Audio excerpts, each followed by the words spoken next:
that started in China and is now spreading throughout the world. Today, the World Health Organization officially announced that this is a global pandemic. We have been in frequent contact with our allies, and we are marshaling the full power of the federal government and the private sector to protect the American people. This is the most aggressive and comprehensive effort to confront a foreign virus in modern history.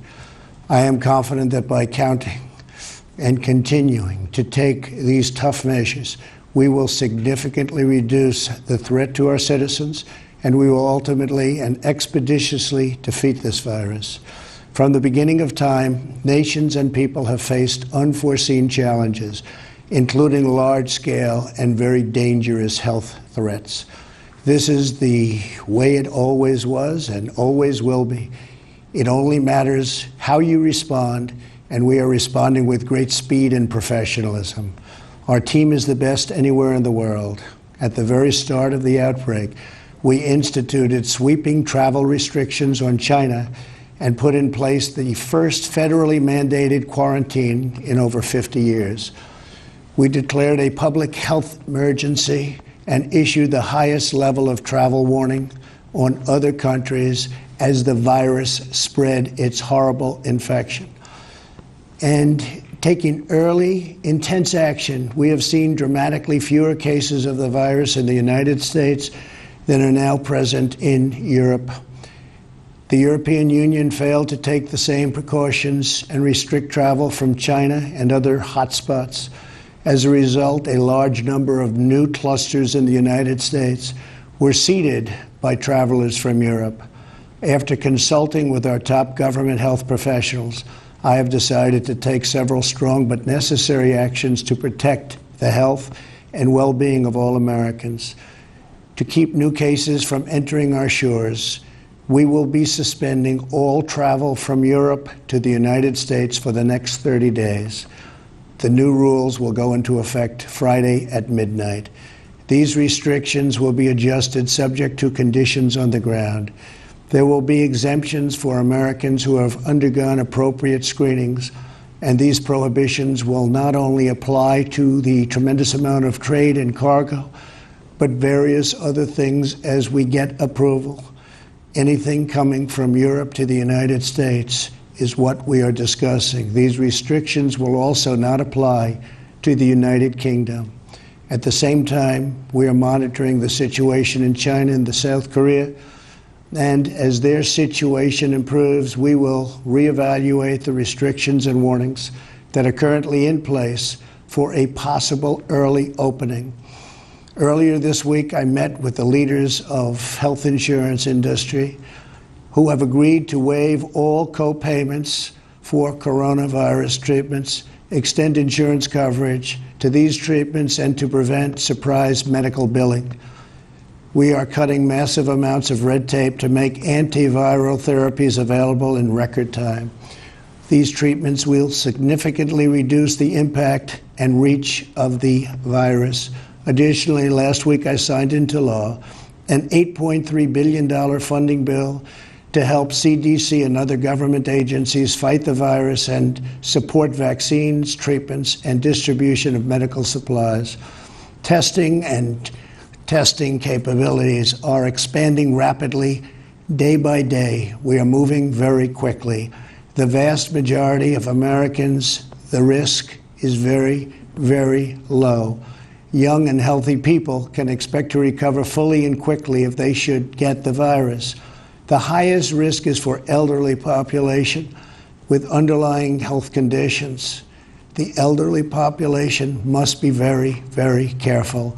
In particular, we are strongly advising that nursing homes for the elderly suspend all medically unnecessary visits.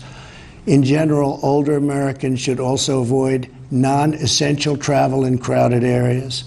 My administration is coordinating directly with communities with largest outbreaks, and we have issued guidance on school closures, social distancing, and reducing large gatherings.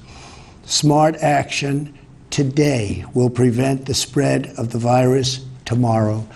Every community faces different risks, and it is critical for you to follow the guidelines of your local officials who are working closely with our federal health experts, and they are the best.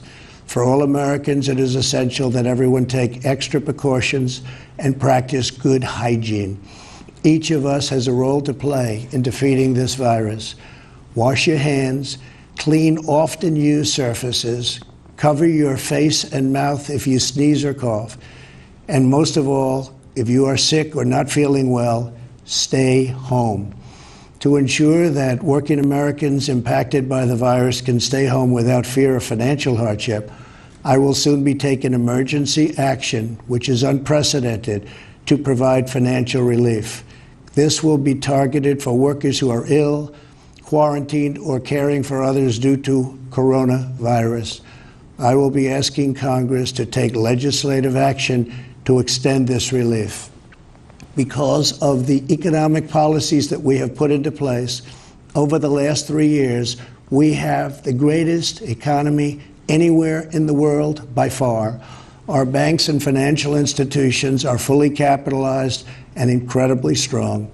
Our unemployment is at a historic low. This vast economic prosperity gives us flexibility, reserves, and resources to handle any threat that comes our way. This is not a financial crisis. This is just a temporary moment of time that we will overcome together as a nation and as a world. However, to provide extra support for American workers, families, and businesses, tonight I am announcing the following additional actions. I am instructing the Small Business Administration to exercise available authority to provide capital and liquidity to firms affected by the coronavirus. Effective immediately, the SBA will begin providing economic loans in affected states and territories. These low-interest loans will help small businesses overcome temporary economic disruptions caused by the virus. To this end, I am asking Congress to increase funding for this program by an additional $50 billion. Using emergency authority, I will be instructing the Treasury Department to defer tax payments without interest or penalties for certain individuals and businesses negatively impacted.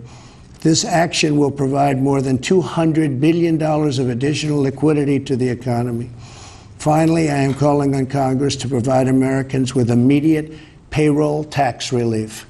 Hopefully, they will consider this very strongly. We are at a critical time in the fight against the virus. We made a life-saving move with early action on China. Now we must take the same action with Europe. We will not delay. I will never hesitate to take any necessary steps to protect the lives, health, and safety of the American people. I will always put the well-being of America first. If we are vigilant and we can reduce the chance of infection, which we will significantly impede the transmission of the virus. The virus will not have a chance against us. No nation is more prepared or more resilient than the United States. We have the best economy, the most advanced health care, and the most talented doctors, scientists, and researchers anywhere in the world. We are all in this together. We must put politics aside, stop the partisanship, and unify together as one nation and one family. As history has proven time and time again, Americans always rise to the challenge and overcome adversity. Our future remains brighter than anyone can imagine. Acting with compassion and love, we will heal the sick, care for those in need, help our fellow citizens, and emerge from this challenge stronger and more unified than ever before. God bless you, and God bless America. Thank you.